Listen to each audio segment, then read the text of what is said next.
स्वतः आपल्या समाजामध्ये द्वेष करायला शिकवत आहे। तर त्यामध्ये दुसरा अण्णाजी पंताचा जो भाऊ होता बापूजी पंत, त्याचं पोरग, त्याचं नाव अण्णाजी पंत, तो रंगनाथ स्वामीच्या माध्यमातून बातम्या पुरवायचा त्यांना, आणि अशा पद्धतीनं षड्यंत्र करून त्यांनी छत्रपती संभाजी महाराजाला पकडलं। छत्रपती संभाजी महाराजाला पकडल्यानंतर 3 लोकांना वतनदाऱ्या भेटल्या, त्यामध्ये राघोजी पंत एक होता, त्यामध्ये अण्णाजी पंत कोण, अण्णाजी पंताच्या भावाचा मुलगा तो एक, आणि तिसरा रंगनाथ स्वामी यांना 11 गावाची वतनदारी मिळालेली होती।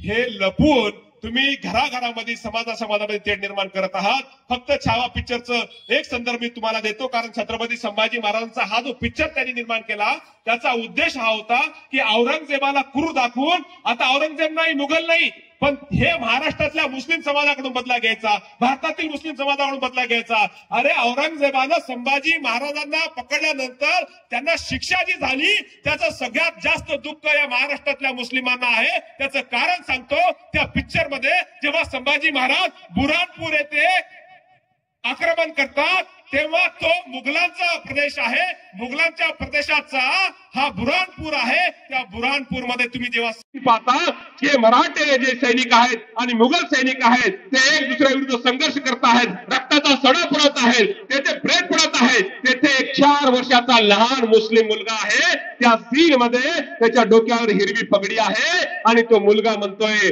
अम्मी अम्मी अम्मी। संभाजी महाराजांच्या कानावर पडतोय की अम्मी अम्मी। हा लहान मुलगा कोणता बोलतोय बघता, एक लहान मुलगा दिसतोय, त्याच्या डोक्यावर हिरवी पगडी आहे आणि तो म्हणतोय, येतात आणि शोधतात कोणती महिला याला शोधते का।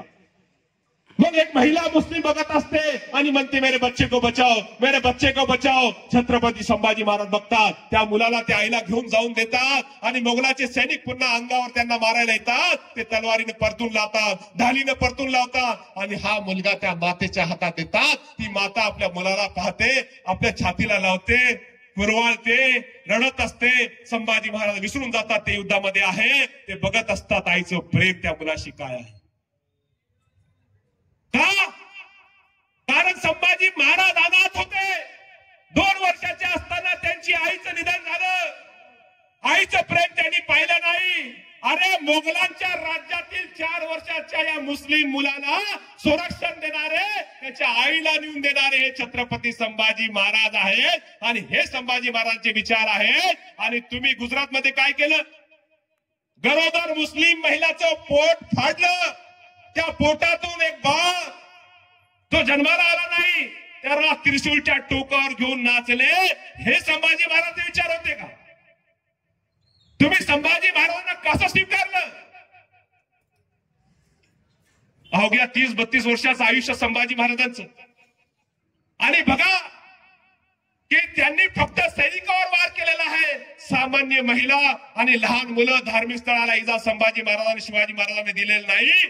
पण ज्या लोकांनी संभाजी महाराजांची आपल्या साहित्यातून बदनामी केली, ज्यांच्या पूर्वजांना हत्तीच्या पायाखाली संभाजी महाराजांनी दिलं, त्यांनी साहित्यातून संभाजी महाराजांची यथेच्छ बदनामी केली, ते लोक आता आमच्या मराठा बहुजन समाजाला मुस्लिम समाजाविरुद्ध भडकवत आहेत। अरे तो नूरुल हसन शिवजयंतीच्या ढोल पथकाचा प्रमुख असायचा, गोसेवक होता, त्याला मस्जिद मध्ये मारलं, इंजिनियर नूरुल हसनला, मोहसिन शेखला। अरे शिवाजी महाराज मोगलाच्या राज्यातील मुस्लिम मुलाचं रक्षण करताय, तुम्ही महाराष्ट्रातील मधारी मैतरच्या या मुस्लिम मुलांना मारताय। शिवाजी महाराजांनी मधारी मैतरवर किती प्रेम केलं। श्री अवळसकर शक्करता शिवाजी पान नंबर 223 आधार घेऊन सांगतात, रायगडावर महादरवाजापासून उंच ठिकाणी आम्ही जेव्हा जातो तेथे एक कबर आहे, समाधी आहे, ती मधारी मैतरची आहे, ज्याने आग्र्याहून शिवाजी महाराजांची सुटका केली, आपल्या शय्यागृहातून आपल्या मित्राला पाहता यावं म्हणून ते समाधी बांधली।